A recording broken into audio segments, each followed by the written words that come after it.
back to another video.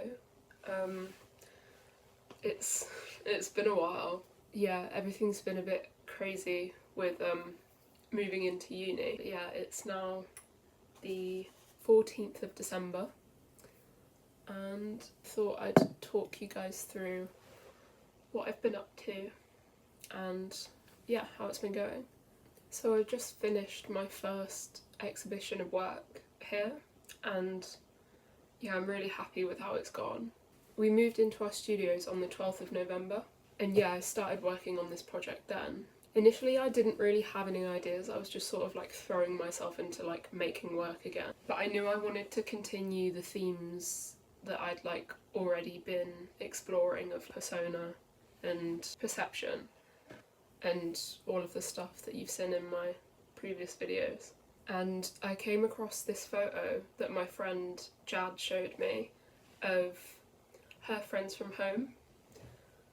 And one thing I'm really obsessed with is just like golden lighting in a lot of things. Yeah, when I saw this photo I was like, immediately I need to paint this. It has such like a romantic atmosphere and that was like something I really liked about it. And then I started analysing like what draws me to an image, like what I like and why I like those things. And there was this quote from my favourite book, The Secret History by Donna Tartt. It was about how the main character has a morbid longing for the picturesque at all costs. And I think I really relate to that, and I think it's like one of the big themes in the book is just like being attracted to how things look and being quite shallow in that sense, which I feel like I kind of relate to a little bit. So yeah, I started sketching that out, trying to be a little bit more loose with the sketch than I usually am.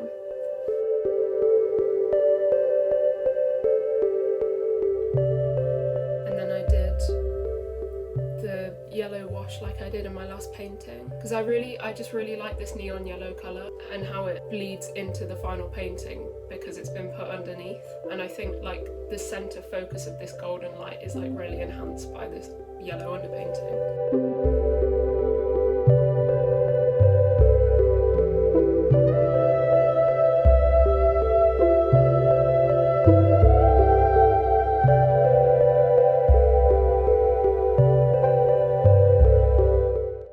And then I did the same thing I did in my last piece where I work in washes and I did a wash to sort of block out the colours first before I start actually painting. And I did this with diluted oil paint in White Spirit. And yeah, I think this really worked well in like just initially capturing the atmosphere and like blocking in the warmer tones and then the darker tones in the background, just to sort of give me a bit more to work with than just the sketch.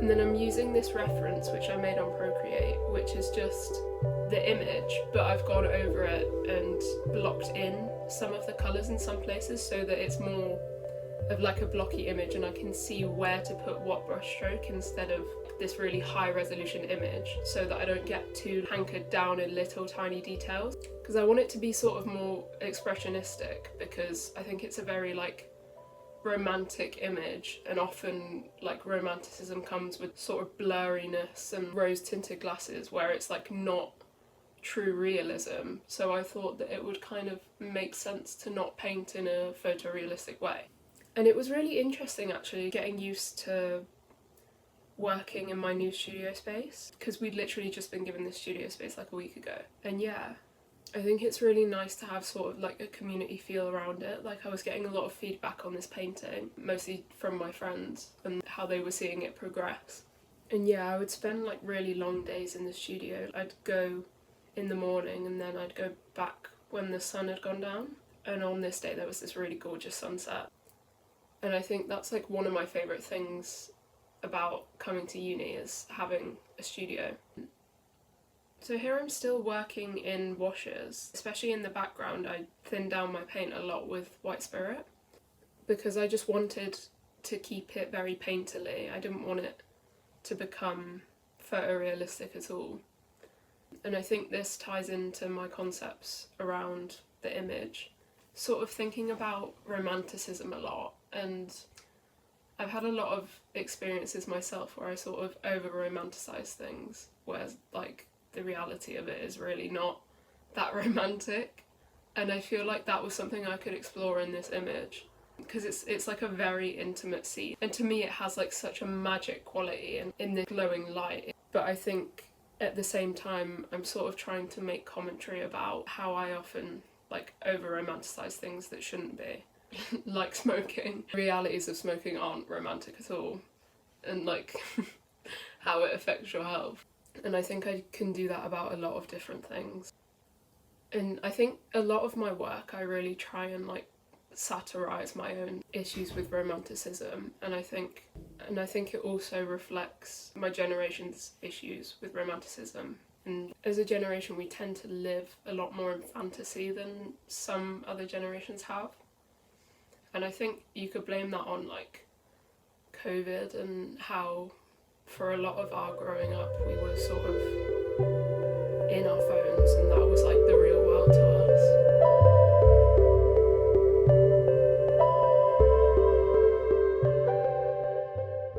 And then at the same time that I was making this painting, I was also thinking about making another piece. So when I went home for reading week, I went to the cinema and I saw Begonia, the new film with Emma Stone, where they like accuse her of being an alien and kidnap her. And I went and saw this and I was like really, really creatively inspired by it, because the director, Yorgos Lanthimos, is like one of my favourite ever. I've just butchered how you say his name, and I was really inspired by the final scene, which I don't want to spoil too much, but basically it's a montage of people dead on the floor, just like going about their everyday life. And it was like something I found really, really beautiful, and I found how it was shot really gorgeous as well. And it was to the soundtrack of Where Have All the Flowers Gone by Marlene Dietrich. And I think it just, to me, seems like really good storytelling in a sort of poetic way, where it's like not spelled out for you, but it's more sort of symbolic than traditional filmmaking, I would say. And then that led me to ask myself and the people around me, if you were to like, it sounds really dark, but if you were to drop dead right now, what would you want to be seen doing? And when I asked my friends this question, I sort of realised how sort of self-centred my response was. They said spending time with friends, family, doing the things they love the most. And my immediate response to this question was how I'd want to be perceived. Like, I'd want to be seen looking nice, doing things that people would perceive me in a good way for. Yeah, this sort of inspired me to make another kind of self-criticising piece about my own relationships around persona and how I present myself.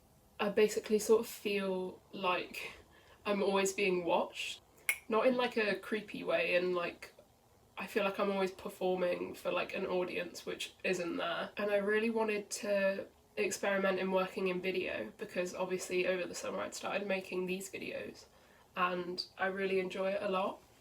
So yeah, I thought maybe that would be a good way to translate the idea, because it was inspired by film. So I loaned out a camera from my uni and me and my friend just went around taking clips.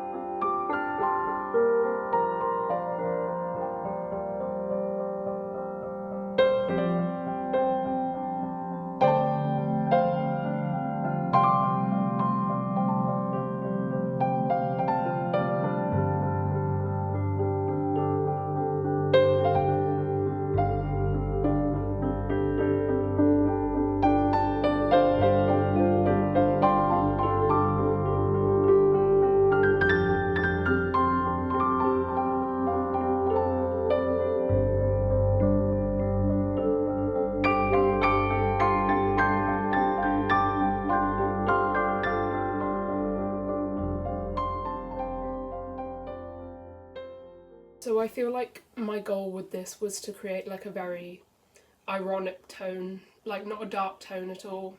Even though the piece is about death, it was sort of more to poke fun at myself than anything else. And I was very inspired by Cindy Sherman's Untitled film stills. There's a couple where she's like in quite an inert pose, and like my work's always inspired by Cindy Sherman because she's just like my favourite, and how she explores concepts around persona and like how women are perceived in the same way that I do. But I was also given the inspiration of Bastian Ada,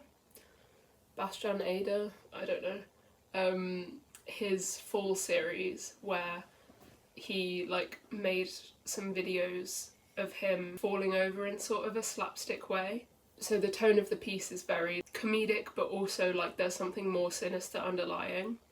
And I really like that, and I think that's something that carries through both of my pieces, is how with the painting there's the romanticism with the underlying satire of my own relationships to aestheticism, and how in the Begonia piece there's the romantic idea of me in these like poses, but then it's also sort of satirical and uncanny in the fact that I'm supposed to be dead. A lot of the stills that I took are inspired by classical death paintings. I was really inspired by the death of Chatterton and Queen Victoria on her deathbed.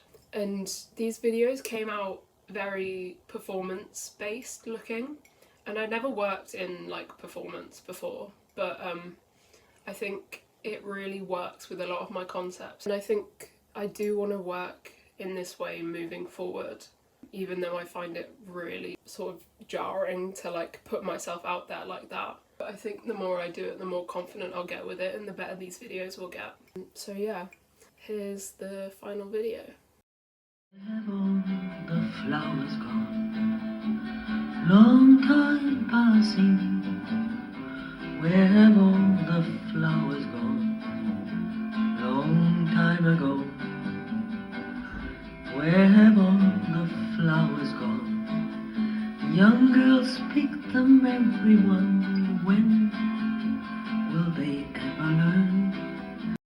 When will they ever learn?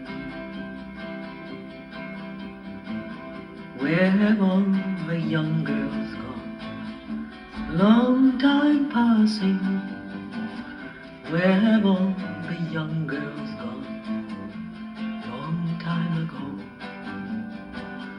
Where have all the young girls gone? Gone to young men, everyone. When will they ever learn? When will they ever learn? Where have all the flowers gone? Young girls pick them, everyone. When will they ever learn?